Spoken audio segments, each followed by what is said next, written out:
அறியாதிருந்த முடிச்சுகள் தொடர்கிறது. யோசுவா எப்படிப்பட்டவன், அவனுடைய சாராம்சம் என்ன, அவன் எந்த மாதிரியான குணாதிசயங்களை உடையவன் போன்ற பல விஷயங்களை அண்ணன் நம்மகிட்ட பகிர்ந்து கொண்டாங்க. இது சார்ந்த சில கேள்விகளை நம்ம நேயர்கள் கேட்க தயாராக இருக்காங்க. கேள்வி நேரத்துக்குள்ள போகலாம். மோசே மூலயமா செங்கடல் வழியாக ஜனங்கள் நடந்து போனதுக்கும் யோசுவா மூலமாக யோர்தான் நதிக்கு நடந்து போனதுக்கும் பல வித்தியாசங்கள் இருக்குது. அப்பொழுது பயபக்தி இல்லாமல் அவங்கவுங்க போன மாதிரியும் இந்த காலகட்டத்தில் உடன்படிக்கை பெட்டி வந்த பொழுது அவர்கள் பயபக்தியாக உள்ளே போகிறதையும் அவருடைய அணிவகுப்பு ஒவ்வொரு காரியத்திலும் அவர் கடந்து போகிறதும் ஒரு வித்தியாசம் காணப்படுது. இதில் ஒரு முக்கியமான கேள்வி, ஆசாரியர்கள் அந்த உடன்படிக்கையை சுமந்து கொண்டு போகும்பொழுது அவர்கள் தண்ணியில் கால் ஊன்றி நின்றதுக்கு காரணம் என்ன? இது நம்ம இந்த யோர்தான் நதி அந்த அற்புதத்தை நம்ம பார்க்குறப்போ அது காலூன்றி நின்றதுங்கிறது வந்து ஒரு ரொம்ப குறிப்பான ஒரு செயலை வலியுறுத்துகிற ஒரு காரியம் கிடையாது. அவங்க என்னென்னா அந்த உள்ளுக்குள்ளே போய் நிற்கிறப்போ நார்மலாக நம்ம ஒரு இடத்துக்கு போகிறப்போ நல்லா, ஏன்னா பின்னாடி ஒரு நீங்கள் ஒன்று ஞாபகத்தில் வச்சுக்கணும், 2000 முழம் தாண்டி பின்னாடி வராங்க. அப்போ அவங்க என்ன பண்ணுறாங்க, ரிலாக்ஸ்டாக ஸ்டெடியாக பிடிச்சிட்டு நிற்கிறாங்க. அந்த மாதிரி அர்த்தத்தில் தான் நம்ம எடுத்துக்க முடியும். ஆனால் இது ஒரு நல்ல ஒரு கேள்வி. இந்த கேள்விக்கு நம்ம பின்னாடி வருவோம் நம்ம, ஏன்னா ஒரு பெரிய ஒரு விளக்கங்கள் இருக்குது. இப்போ நீங்கள் இது சொன்னீங்க, அந்த பாதரட்சையை குறித்து சொன்னீங்க. மோசே குறித்து சொல்லும்போது பாதரட்சைகளை கட்டுன்னு சொன்னார். அப்போது யோசுவா சொல்லும்போது உன் பாதரட்சையை கட்டுன்னு சொன்னாருன்னு சொன்னீங்க. சிங்குலர் ப்ளூரலில் சொன்னீங்க. அப்போது இதுக்கும் அதுக்கும் என்ன வித்தியாசம்? அந்த வித்தியாசத்தை கொஞ்சம் சொன்னீங்கன்னா. இதற்கு வந்து ஒரு ரபி, ஒரு ஹாயம் ஏஞ்சல் என்று சொல்லக்கூடிய ஒரு ரபி வந்து ஒரு பெரிய ஒரு விளக்கம் கொடுக்குறாரு. என்னன்னு கேட்டால், இந்த 2 காரியங்களுமே பலவிதமான பொதுத்தன்மைகளை கொண்டிருந்தாலும் அதில் வந்து பாதரட்சைகளை கழட்ட சொல்கிறாரு, இதில் பாதரட்சையை கழட்ட சொல்கிறாரு. அப்போ நம்ம பார்த்தோம் அது பன்மை ஒருமைன்னு.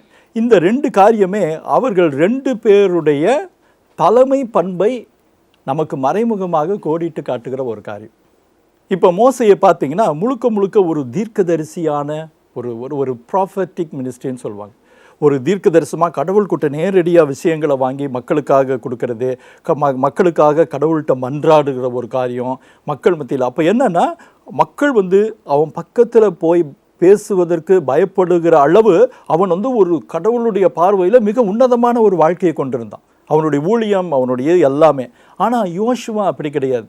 ஒரு பக்கம் மோசே சொல்லக்கூடிய காரியங்கள் அல்லது கடவுளின் நியமங்களை நிறைவேற்றினாலும் இந்த மோசேயே தான் எங்கே போகிறாரு, சண்டைக்கு போகிறாரு. அதாவது உலக பிரகாரமான லீடர்ஷிப்லேயும் அவர் இப்போ இன்வால்வ் ஆகிறாரு. அப்போ என்னென்னா ஒரு பாதரட்சை என்னன்னு கேட்டால், நீ எங்கிட்ட பரிசுத்தமாக இரு, இன்னொன்று கேட்டாத காரணம்னு கேட்டால் உலகத்தில் நீ போய் நிறைய காரியங்களை சாதிக்க வேண்டியிருக்கும்னு. இது 2க்கு ரிலேட்டடாக தான் நான் முன்பு சொன்ன போல் சன்லிட் லீடர்ஷிப், மூன்லிட் லீடர்ஷிப்னு நம்ம பார்க்குறோம். ஆனால் இந்த 2வது வகை லீடர்ஷிப்பில் தான் ஒரு வகையில் நம்ம ரொம்ப தலைமை பண்பை எல்லாத்துக்கும் பகிர்ந்து கொடுத்து பண்ண நம்ம பார்த்தா கூட, இன்னொன்று என்ன கேட்டால் அதில் சேஃபாக ப்ளே பண்ணுறதை நம்ம பார்க்கணும். அஃப்கோர்ஸ் இது வந்து ரொம்ப டைரெக்டாக இல்லை, அவனுக்கு பகிர்ந்து கொடுக்கறதே ஒன்று என்னன்னு கேட்டால் மக்களை அரவணைத்து செல்கிறது ஒரு காரியம். இன்னொன்று என்னன்னு கேட்டால், இல்லை எல்லாருமா சேர்ந்து பண்ணலாமே, எல்லாருமா சேர்ந்து பண்ணலாமே. ஆனால் மோசே ஒன்றும் இல்லை, கடவுள் சொல்கிறா நான் செய்கிறேன், அடிக்கிறான், குச்சி தூக்கி போட்டு பிடிக்கிறான், கோலப்போடு போடுறான். அப்போது அந்த ஒரு கோணத்தில் பார்த்தோம்னா மோசே இது வந்து அப்படிப்பட்டவர். இவன் வந்து அப்படி கிடையாது, நம்ம பார்த்து பண்ணலாம், வாங்க நீங்கள் வாப்பா நீ வாப்பா நம்ம பண்ணுறப்போ இன்னும் உற்சாகம், ரைட், அவனுக்கும் ஒரு இது கொடுத்த மாதிரி. ஆனால் என்னென்னா இன்றைக்கு நடைமுறை வாழ்க்கையில் இப்படியான ஒரு தலைமைத்துவங்கள் பெரிய வெற்றியை கொடுக்குது. அதனால தான் பிரச்சனையே இல்லை. இப்போ ஆகான் பண்ணதுக்கப்புறம் இவங்க என்ன பண்ணியிருக்கணும், யோசுவாக்கு எதிராக குரல் கொடுத்துருக்கணும், குரலே கொடுக்கறது இல்லை. பெரிய அளவில் ஒரு ரெபல்லியன் நடந்த மாதிரியே காணும். அந்த ஒரு அமைதியாக இருக்காங்க. இன்னொன்று என்ன, அவன் பிரித்து கொடுக்குறப்ப கூட எந்த பிரச்சனையும் கிடையாது. எப்போவுமே அந்த பகுதியை வாக்குத்தத்தம் பண்ணப்பட்ட பூமியை கொடுக்குறப்ப கூட. அப்போ என்னன்னா யோசுவா செய்வது சரி என்று அனைத்து மக்களும் நம்பினார்கள். நான் ஏற்கனவே சொன்ன மாதிரி யோசுவா 3 வந்து அவன் வாழ்நாளெல்லாம் மோசேக்கு பயந்திருந்ததை போல யோசுவாவுக்கும் பயந்து கீழ்ப்படிந்திருந்தார்கள். ஸோ அது அந்த இதுதான் அதை அடையாளப்படுத்துகிறதா அந்த சொன்ன மாதிரி 4 அந்த இதை நம்ம எடுத்துக்கலாம். நீங்கள் பேசின அதே வார்த்தைகளை பற்றி நான் பேசுகிறேன். என்னாகமம் 13ஆம் அதிகாரத்தில் வந்து 12 பேர் வேவு பார்க்க அனுப்புகிறாங்க. அதில் வந்து போட்டிருக்கப்படி எப்ராயிம் கோத்திரத்தில் உள்ள நூனின் குமாரன் ஒசையா அவன் பேர் வந்து, இங்கே வந்து மோசே வந்து அவனுக்கு யோசுவான்னு சொல்லிட்டு பேரிட்டார். ஸோ பேரிட்டதுக்கான ஒரு காரணங்கள் நிறைய இருக்குன்னு சொன்னீங்க. இப்போ அதாவது ஆப்ரஹாம்ங்கிறதுக்கு அப்ரஹாம் என்று பேரிட்டாங்க. அதே போல் சாராய் அப்படின்றதுக்கு சாரால் அப்படின்னு பேரிட்டார். இப்போ இதுக்கு ஒரு அர்த்தம் இருக்கும். ஆமாம், நம்ம இது நேம் பேசணும்னு நினைக்கிறேன். இல்லை இருந்தாலும் பரவாயில்ல, இன்னொரு தடவை சொல்லலாம். யோசுவாங்கிறதுக்கு லார்ட் இஸ் மை சால்வேஷன், கடவுள், மே காட் சேவ் யூ, கடவுள் உனக்கு. இன்னொன்று சொல்லுவேன், மே காடுங்கிறத விட may Yahweh be with you, save you. அந்த அர்த்தம் என்னன்னா, யோசுவா ஒரு பயந்த சுவாபமுள்ள இருக்கனால அவனுக்கு தைரியத்தை ஏற்படுத்துகிற மாதிரி அவனுக்கு பெயர் மாற்றம் பண்ணுகிறான். இந்த பெயர் மாற்றம் பண்ணுகிறது வந்து வேதாமத்தில் நிறைய இடத்துல பார்க்கலாம். நீ வந்து உன் பேர் என்னன்னு கேட்குறாரு. யாக்கோபுன்னா, இல்லை நீ இஸ்ரவேல். நீ யாக்கோபுன்னா எத்தன் இல்லை, நீ வந்து தேவனுடைய புத்தன். நிறைய இடங்களில் பெயர் மாற்றுறதை பார்க்குறோம். இந்த பெயர்களுக்கான ஒரு முக்கியத்துவம் அந்த காலத்தில் நிறைய இடத்துல இருந்தது. அந்த எபிரேய கலாச்சாரத்தில் நிறையா இருந்தது. உதாரணத்துக்கு என்னென்னு கேட்டால், ஒருத்தருக்கு ஒரு தைரியத்தை கொடுக்குறப்போ ஒரு பெயரை கொடுக்குறத பார்க்குறோம். இதுக்கு வந்து மக்கள் பெரும்பாலும் தப்பாக புரிஞ்சுக்கிற ஒரு காரியம் இருக்குது. ஏசாயா 7ஆவது அதிகாரத்தில் ஆகாஷ் ராஜாவை கேட்பார், இந்த மாதிரி உனக்கு ஒரு அடையாளத்தை கேட்டோன்னே அடையாளத்தை கொடுக்க மாட்டாங்கிறோம். முதல் தடவையாக மெசியாவுடைய அந்த தீர்க்க தரிசனம் சொல்லுவார்.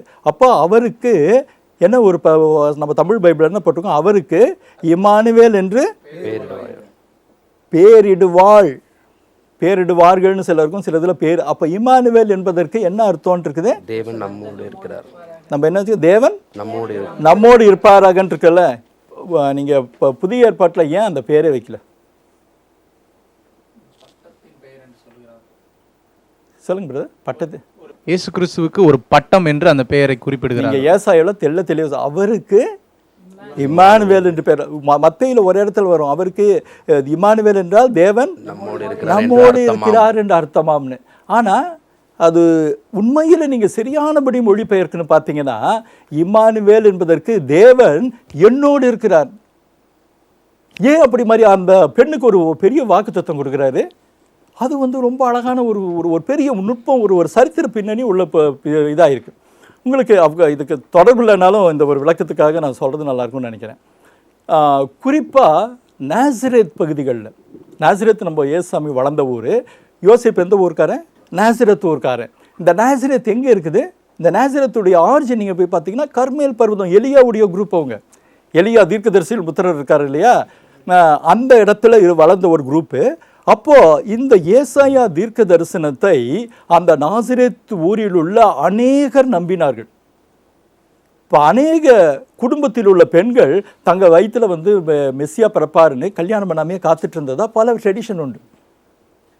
அதனால தான் மரியாதை வந்து சொன்ன உடனே யோசேப்புக்கு அது ஒரு சின்ன டவுட் இருந்தாலும் தேவதூதன் சொன்னவனே ஒத்துக்கிறான். இல்லைன்னா எந்த ஒரு யூதனும் ஒத்துக்க மாட்டான். கல்யாணம் பண்ணி நிச்சயம் பண்ண பொண்ணு கன்சீவ் ஆகிருக்குன்னு சொன்னால் எந்த யூதனும் கல்லெறிந்து கொள்ள தான் பண்ணுவாங்க. இவனுக்கு என்ன, அந்த நம்பிக்கை உள்ள பின்னணியத்திலேருந்து வந்திருக்காங்க. இப்போ நம்ம பார்க்கலாம், அந்த ஏசாயா சொன்னது என்னன்னு கேட்டால், அப்படி கண்ணி கருத்தரித்தாலுமே கூட நீ கவலைப்படாத, அவளுக்கு இம்மானுவேல் என்று பெயரிடுவார். ஏன் இம்மானுவேல் பெயரிடுவார்னு கேட்டால், தேவன் என் கூட இருக்கிறாரு. நம்மோடு ப்ளூரல் கிடையாது. அகெயின் ப்ளூரல் சிங்குலர் ப்ராப்ளம் நிறையா இருக்குது. தேவன் என்னோடு கூட இருப்பார். அப்போ என்ன, அந்த இம்மானுவேல் என்பது யார் மெசியாவை கருத்தாங்குகிறாளோ அவளுக்கு கொடுக்கப்பட்ட ஒரு வாக்கு தத்தம் அல்லது ஒரு நிச்சயம்.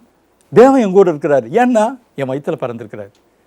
அதனால தான் நீங்கள் பழைய புதிய ஏற்பாட்டில் பார்த்தா இம்மானுவேல் என்ற பேர் கிடையாது. ஏன்னு கேட்டால், it is personal, purely personal. அந்த கோணத்தில் பார்த்தா இன்னும் நிறைய அழகாக நமக்கு அதோடைய பகுதி புரிஞ்சுக்க பார்ப்போம். நமக்கு வேதத்தில் ஒரு பெரிய எனக்கு தெரிஞ்ச வரைக்கும், இல்லை நான் பல ஆராய்ச்சியாளர்கள் சொன்னது என்னென்னா, நீங்கள் மேலோட்டமாக பார்க்கும் பொழுது சில பிரச்சனைகள் ஒன்றும் பிரச்சனையே இல்லை, பிரச்சனையே தெரியாது. ஆனால் உள்ளூர அதன் சரியான மொழிபெயர்ப்புக்குள்ளாக நீங்கள் போய் பார்க்கும் பொழுது உங்களுக்கு கிடைக்கிற ஒரு வெளிச்சம் ரொம்ப ஆச்சரியமாக இருக்கும். உதாரணத்துக்கு நான் பேர் சொன்ன மாதிரி, ஏன் யோசேப்பு வந்து டக்குன்னு ஏற்றுக்கிட்டான்? ஒரு தேவதூதன் வந்து சொன்னவொன்னே ஏற்றுக்கிட்டது ஒரு காரணம் என்னன்னு கேட்டால், நாசரேத்தில் இருந்த ஒரு பெரிய காரியம். அந்த காலகாலமாக ட்ரெடிஷ்னலாக இருந்த அந்த நாசரேத்தூர்காரர்கள் ரொம்ப வைராக்கியமுள்ள பரிசெயர்கள், ரொம்ப தீர்மானமாக நம்பிக்கையுள்ள பரிசெயர்கள். அதில் தான் நம்ம இப்போ யோசேப்பு இருக்கிறாரு. அதனால தான் யோசேப்பு ரொம்ப தீர்மானமாக பல காரியங்கள் பண்ணுறதை பார்க்குறோம். நம்ம ஏற்கனவே கிறிஸ்மஸ் சமயத்தில் ஒரு சம்பவம் சொன்னது உங்களுக்கு ஞாபகம் இருக்கலாம். யோசேப்பு ஒரு நல்ல ஒரு நம்பிக்கையுள்ள பரிசெயன்கிறப்போ எப்படி சொல்லலாம் அப்படின்ட்டுலாம் பேசுகிறப்போ நம்ம சொன்னோம், அந்த சென்சஸில் வந்து அவன் பேர் கொடுக்கறதில்ல. ஏன் பேர் கொடுக்கறதில்ல? சொல்கிறாங்க, இந்த மாதிரி அந்த ராஜாவுக்காக வேண்டி ஒரு பிரதிஜ்ஞை பண்ணுங்கிறப்போ அதை ஒத்துக்கிறதுனால பேர் கொடுக்குறதுலான்னு பார்த்தோம். ஏன் அவன் வந்து நாசரேத்தூர்காரர். அவர்கள் வைராக்கியம் உள்ள மக்கள், வேதத்தில் ஆழமாக இருந்த மக்கள். இப்போ இப்போ நம்ம பழைய காரியத்துக்கு வருவோம். அப்போ என்னென்னா, சில மாற்றங்கள் சில இந்த பெயர் சொல்லப்படுகிற ஒரு காரியங்கள் எல்லாத்துக்கு பின்னாலேயும் ஒரு அழகான ஒரு அர்த்தம் உண்டு. அப்படிதான் இந்த இடத்துலையும் நம்ம அதை எடுத்துக்கணும். இப்போ வைக்கிறது என்னன்னா, அந்த பேரை மாற்றின உடனே அவனுக்கு வந்து மோசைக்கு என்ன இருக்கும், கடவுளை இவனை பார்த்துக்கோ, கடவுள்கிட்ட விட்டோம்ப்பா, அவர் பார்த்துக்குவார், உன் பேரை மாற்றிட்டோம்ப்பா. இன்னொன்று என்னென்னா, இந்த பெயர் என்கிற ஒரு காரியம் இன்றைக்கி ரொம்ப சர்வசாதாரணமாக போச்சு. ஆனால் எபிரேயத்தில் பெயர்கள் மிக மிக முக்கியம். அதனால தான் பெயர் வைக்கிறப்போ பார்த்தா அர்த்தத்தோடு வைப்பாங்க. இன்றைக்கி நம்ம குழந்தைகளுக்கு பேர் வைக்கிறப்ப நம்ம இந்த மாதிரி நிஷி ரொம்ப கூப்பிட சொல்லலாம். ஆனால் ஒருத்தர் சொல்கிற ஒரு என்னன்னு கேட்டால், தயவு செய்து அர்த்தமுள்ள பெயரை நம்ம வைக்கிறது குழந்தைக்கு நல்லது. ஏன்னா பெயரில் ஒரு முக்கியமான ஒரு அர்த்தம் இருக்குது. அவன் பெயருங்கிறது இன்னொரு காரணத்தையும் சொல்கிறேன், இதுக்கு சம்மந்தம் இல்லைன்னாலும், உம்முடைய பெயர் பிரஸ்தாபம் எங்கும் விளங்குவதாக, உம்முடைய நாமத்தை உயர்த்துவோம். நாமத்தை உயர்த்துறதுன்னா என்ன சொல்லுங்க? இதை நாமத்தை உயர்த்துதுன்னா name, thy name shall be ஹாலோட்னு வருவது இல்லையா? நாமத்தை உயர்த்துறதுன்னா என்ன? உன் பெயர் பிரஸ்தாபம்னு என்ன அர்த்தத்தை நம்ம சொல்கிறோம்? பேரை நம்ம எழுதி போடுறதா? கிடையாது. அந்த பெயர் என்பது எதற்கு அடையாளம்னு கேட்டால், யாருடைய பெயரோ அந்த அந்த பெயர் உள்ளவருடைய தன்மைகளை நம்ம உயர்த்துகிற ஒரு காரியம். ஆனால் தான் இயேசுவின் நாமம் மகா பெரிய நாமம், முழங்கால்கள் யாவும் முடங்கு நாமங்கிறப்போ அந்த இயேசுன்னு பேர் போட்டால் அந்த அர்த்தம் கிடையாது. இயேசு என்ற அந்த ஒரு காரியத்துக்கு, அந்த ஒரு தேவனுக்கு, அந்த ஒரு பாத்திர தன்மைக்கு எல்லாமே நடக்கும்னு அர்த்தம். அதனால தான் அந்த பெயர்கள் வந்து ரொம்ப ரொம்ப முக்கியமாக இருக்குது. இப்போ ஒரு மாற்றினது கூட, மோசை மாற்றினது கூட அதுதான் ஒரு காரணம். இப்போ பெயருக்காக சொல்லும்போது பார்த்தீங்கன்னா, இப்போ இயேசுதாஸ்ன்னு வைக்கிறாங்க, எபினேசர்னு வைக்கிறாங்க. இது போல் பேர் வந்து இயேசுனுடைய நாமத்தை குறிக்கிற மாதிரி பேரை வைக்கலாங்களா? இல்லை, அதான் இது வந்து தனிப்பட்ட ஒவ்வொருடைய விருப்பம். ஏன்னா சில பேர் எல்லாம் இயேசுன்னே பெயர் வைக்கிறாங்க. ஆனால் என்னென்னா, நம்ம ஒரே ஒரு சிம்பிள் பொதுவாக சொல்லக்குன்னு கேட்டால், நம்ம வைக்கக்கூடிய பெயரை குறித்து ரொம்ப ஜாக்கிரதையாக இருக்கிறது நல்லது. ரொம்ப ரொம்ப ஜாக்கிரதையாக இருக்கிறது நல்லது. கண்டிப்பாக. இப்போ யோசுவா அப்படின்னும் போது சால்வேஷன் அப்படின்னீங்க, ஓசேயா அப்படின்னா அதுக்கு என்ன மீனிங்ண்ணா? வெறும் சால்வேஷன், சும்மா காப்பர், அவ்வளோதான். ஓகே. அதனால தான் அதை வந்து ரொம்ப ஸ்பெசிஃபிக்காக மாற்றுறாரு, கம்ப்ளீட்டாக பூரா மாற்றல. ஆபிரகாமுக்கு எப்படி ஒரு ஹே போட்டு கூட சேர்த்துனாரோ, இதுக்கு வந்து என்ன கேட்டால், யாவே இஸ் யுவர் சால்வேஷன், கடவுள் உன்னை போகிற இடங்களில் பார்த்துக்கொள்வார், கடவுள் உன்னை பாதுகாப்பார், அந்த அர்த்தத்தில். மோசஸ் யோசுவா கம்பேர் பண்ணும்போது, இப்போ நீங்கள் யோசுவா பற்றி பேசிகிட்டு இருக்கீங்க முக்கியத்துவம் கொடுத்து. யோசுவா வந்து வனாந்திரத்திலிருந்து நாட்டுக்குள்ளே கொண்டு வந்தவன், மோசஸ் வந்து நாட்டுக்குள்ளேருந்து வனாந்திரத்தில் வழி நடத்தினவன். நீங்கள் சொன்னீங்க மக்களுடைய கண்ணோட்டத்தில், இஸ்ரேல் ஜனங்கள் கண்ணோட்டத்தில் கலகம் இல்லைன்னு சொன்னீங்க. எந்த கலகமும் பண்ணலை, ஏன்னா தண்ணி இல்லை, சாப்பாடு இல்லை, நான்வெஜ் இல்லைன்னு சொல்லணும்னு அவசியம் கிடையாது, ஏன்னா நாட்டுக்குள்ளே இருக்கிறான். ஸோ மக்களுடைய கண்ணோட்டத்தில் அவன் வந்து கிரேட்டாக இருந்திருக்கலாம். ஆனால் தேவனுடைய பார்வையில் எப்படி இருந்தான்? நிச்சயமாக மோசே தான் பெரியவர். அதாவது இது வந்து மோசே பெரியவரா யோசுவா பெரியவரான்ற ஒரு வார்த்தைக்குள்ளே நம்ம போகலை. ஏன்னு கேட்டால், மோசே போன்ற ஒருத்தர் வந்து உலகத்தில் இருந்தது கிடையாது. ஆனால் என்னென்னா, இந்த ஒரு கோணத்தில் நம்ம பார்க்குறோம், ஒரு சோஷியலாஜிக்கல் ஆங்கிளில் இவனுடைய பீரியட் அமைதியாக இருந்தது, இவருடைய பீரியட் இப்படி இருந்தது, அந்த கோணத்தில் தான் பார்க்கணுமே தவிர்த்து யாரும் நம்ம எப்படி நினைக்கக்கூடாது, மோசையை விட யோசுவா பெரியவன் அப்படின்னு ஒரு நினைப்பு நமக்கு ஒரு நாள் வரவே கூடாது. அப்படி வர்றது வந்து ரொம்ப தப்பான அணுகுமுறையாக இருக்கும். இப்போ நம்ம ஒரு பாத்திரத்தை நம்ம பார்க்குறோம், இந்த பாத்திரத்தை பார்க்குறப்ப அவனுடைய தன்மைகளை பார்க்கணும். அந்த கோணத்தில் மாத்திரம்தான் நமக்கு வேதாகமத்துடைய எல்லா பாத்திரங்களையும் நம்ம அணுகுவது நல்லதாக இருக்கும். இல்லைன்னா நம்ம என்னென்னா, நம்ம அந்த பட்டிமன்ற தலைப்பு மாதிரி போயிடும், இவர் பெரியவரா அவர் பெரியவர், அந்த கோணம் வந்து நமக்கு வேதாகமத்தில் வரவே வராது. இன்னொன்று என்னென்னா, ஆண்டவர் ஒவ்வொருவரையும் அவரவர்களுடைய குணநலன்களுக்கு ஏற்றபடி பயன்படுத்துகிறாரு. யோசுவா ஒருவேளை இப்படி பலவீனனாக இருந்தால், இந்த பலவீனனை பலவிதமான நல்ல காரியங்கள்னால காம்பன்சேட் பண்ணி அவனுக்குள்ள அந்த டாஸ்க்கை நிறைவேற்றுறதுக்கான ஒரு கிருபையை கொடுக்குறாரு.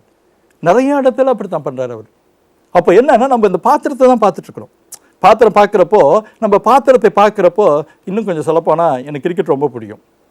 என்ன இருந்தாலும் டெண்டுல்கர் மாதிரி டோனி கிடையாது, டோனி மாதிரி டெண்டுல்கர் கிடையாது. இப்படிங்கிறது என்னன்னு கேட்டால், இவன் தான் பெரியவன் அவன் தான் பெரியவன் அர்த்தம் கிடையாது. டோனிக்கான ஒரு ஸ்பெஷாலிட்டி, டெண்டுல்கருக்கான ஒரு ஸ்பெஷாலிட்டி, கவாஸ்கருக்கான ஒரு ஸ்பெஷாலிட்டி.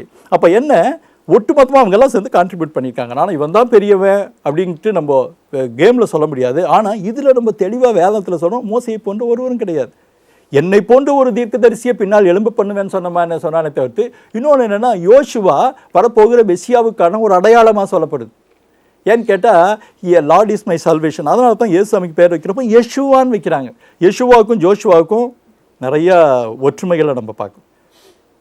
ஸோ நம்ம இந்த ஒரு கோணத்தில் நம்ம ஒரு நாள் என்ன பண்ணிடக்கூடாது, நம்மளுடைய பார்வையை வந்து அப்படி வேற ஒரு இதில் கொண்டு போகக்கூடாது. கண்டிப்பா. சொல்லுங்க இப்போ brother. இன்னொரு கேள்விண்ணே, அதாவது மோசே வந்து திக்குவாயும் மந்தனாவும் உள்ளவன் அப்படின்னு சொல்லி மோசே வந்து கடவுள்கிட்ட பேசும்போது சொல்லுவார். அதே போல் இவரும் பார்த்தீங்கன்னா இவர் வாயை திறந்தாலே பிரச்சனை, அதுவும் இல்லாமல் தடுமாற்றம் உள்ளவன் அப்படின்னு சொன்னீங்க.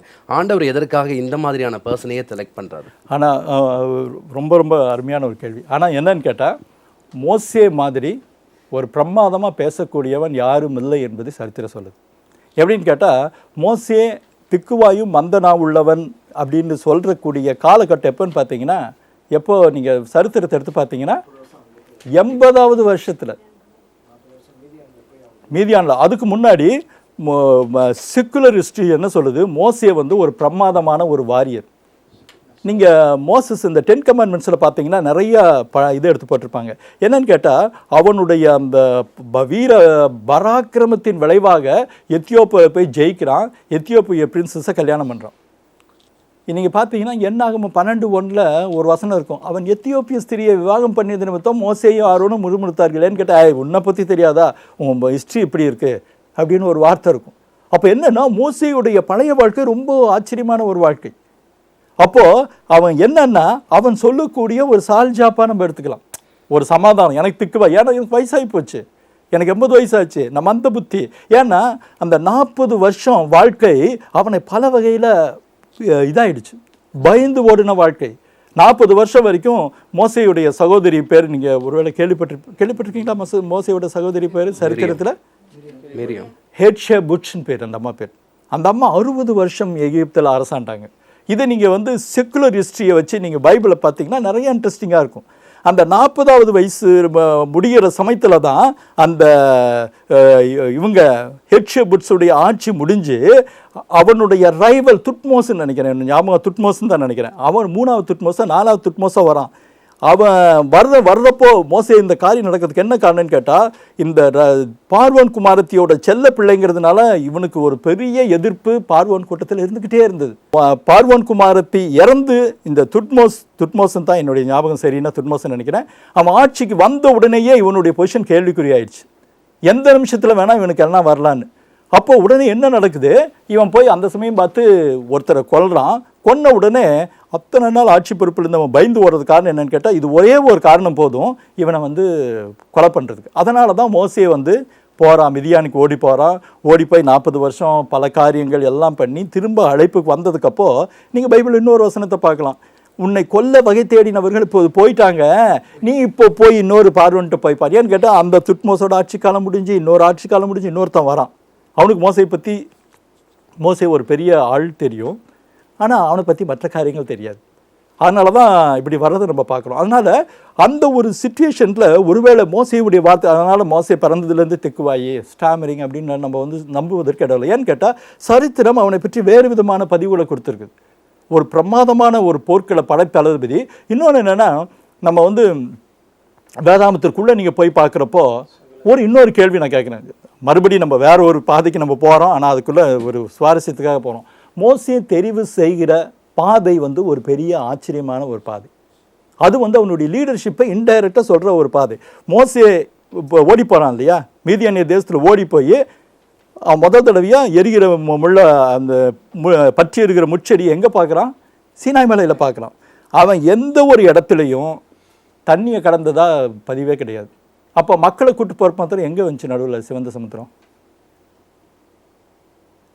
எப்படி வந்திருக்கும்? இப்போது சீனாய் மலை தானே, ஏன்னா ஓரேப் மலைன்னு சொல்லப்பட்டிருக்கு. இல்லை, அது இன்னொன்று என்னென்னா, ஓரேப் மலை தேவனுடைய பர்வதம் என்று அழைக்கப்படும். இப்போ நீங்கள் இந்த பேருங்களில் கூட நிறைய நீங்கள் பார்க்கலாம், அது வந்து கூப்பிட்டு இருந்தாங்க. சீனாய் மலை என்பதே கூட என்னன்னு கேட்டால், அந்த சைனூஸ் என்று சொல்லப்படுகிற நிலா கடவுளுக்கு சொந்தமான ஒரு எரிமலை. நம்ம நினைக்கிறபடி ஒரு ஏன்னா அந்த எரிமலை இன்றைக்கும் சவுதி அரேபியாவில் இருக்குங்கிறது வாட்ஸ் வியாட் அப்படின்னு சொல்லிட்டு ஒரு பெரிய ஒரு ஆராய்ச்சியாளர் இருக்கிறாரு, அவர் கூட இதை பற்றி சொல்கிறாங்க. இதில் வந்து இன்னொரு காரியத்தையும் நான் பதிவு செய்யணும். இப்போ நம்ம ஹோலி டூர் போகிறோம் இல்லையா, ஹோலி டூர் போய் நம்ம சீனாய் தீபகற்பத்தில் சீனாய் மலை என்று பார்க்கிற மலை சீனாய் மலையே இல்லைங்கிறது நிறைய பேருக்கு தெரியாது. சீனாய் மலையே கிடையாது, ஆனால் எல்லாம் டூர் போய் பார்த்துட்டு இருக்கிறாங்க. இது வந்து ரொம்ப நிரூபிக்கப்பட்ட ஒரு உண்மை. ஆனால் என்னன்னா, நமக்கு வந்து வழக்கம் போல் பல பேர் சொல்கிறது நம்ம நம்புகிறோம், ஆனால் நம்புவதற்கான அதுக்கு வந்து ரொம்ப ஒரு உதாரணம் கூட சொல்லலாம். ஏன்னு கேட்டால், சீனாய் மலைக்கு வர்றதுக்கு முன்னாடி நம்ம இஸ்ரேல் ஜனங்கள் சிவந்த சமுத்திரத்தை கடக்கிறாங்க. சரியா? இந்த சிவந்த சமுத்திரத்தை கடக்கணும்னா அப்போ இங்கே சீனாய் மலைன்னு சொன்னீங்கன்னா மேலே இருக்கிறதுல வந்து ஒன்றுமே கிடையாது. சால்ட் லேக்குன்னு ஒன்று இருக்குது, இல்லைன்னா சுயஸ் கால்வாய்னு ஒன்று இருக்குது. அந்த இடம் எதுவுமே என்னவா இல்லைன்னு கேட்டிங்கன்னா, ஆட்கள் இவங்க நம்ம வேதாமத்தில் சொல்லப்படுகிற ஒரு காரியமே எந்த விதமான ஆதாரங்களும் அதுக்கு பொருந்தி வராது. சால்ட் லேக்குங்கிறது ஒரு சாதாரண ஏரி, ஒரு 12 அடி. ஆனால் வேதத்தில் வந்து நீங்கள் ஒரு காரியத்தை நீங்கள் ஆராய்ஞ்சு பார்க்குறப்போ வேத வசனங்களோடு ஒத்திசைந்து போகணும். உங்களுக்கு என்ன பண்ணுது, பார்வோனுடைய அத்தனை சேனைகளும் ஒருத்தர் மிஞ்சமில்லாதபடி மடிந்து போனார்கள். அப்போ அந்த காவாயில் மடிஞ்சு போகிறதுக்கு வாய்ப்பு கிடையாது. கல்ஃப் ஆஃப் சுயஸில் போகிறதுக்கு வாய்ப்பு கிடையாது. ஏன் வாய்ப்பு கிடையாதுன்னு கேட்டால், உங்களுக்கு பைபிளில் ரொம்ப தெளிவாக சொல்லியிருக்கு. என்னன்னு கேட்டால் ரீட் சி அல்லது ரெட் சி அப்படிங்கிறது. ரெட் சிங்கிறப்போ வந்து என்னென்னு கேட்டால் சிவந்த சமுத்திரமாகவும் இருக்கணும், ரீட் சிங்கிறது நாணல் புட்கள் வளர்ந்த இடமாகவும் இருக்கணும். அப்போது இந்த இடத்த யாம் சூப் அப்படின்னு சொல்லிட்டு எபிரேயில் ஒரு வார்த்தை இருக்குது. அப்போது என்ன அர்த்தம்னு கேட்டால், எந்த இடத்துல நாணல் புதர்கள் வளர்ந்து எந்த இடத்துல சிவந்த சமுத்திரம் இருக்கோ அந்த இடம் தான் இது இருக்குங்கிறது வேதாந்தத்தில் குறிப்பு இருக்குது. ஆனால் இதை விட்டு நம்ம அந்த வகையில் போய் தேடிட்டுருக்குறோம்.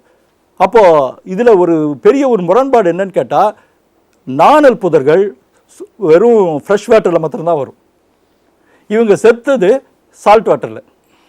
இது ரெண்டு எப்படி கம்பைன் ஆகும்னு கேட்டால், கல்ஃப் ஆஃப் அக்பான்னு ஒன்று இருக்குது. அந்த ஒரு இடத்துல மாத்திரம்தான், ஒரு குறிப்பிட்ட இடத்துல இந்த ஃப்ரெஷ் வாட்டரும் இதுவும் சந்திக்குதுன்னு சொல்லி பார்க்குறோம். பார்த்து அது ஒரு தனி கதைன்னு வச்சுங்க.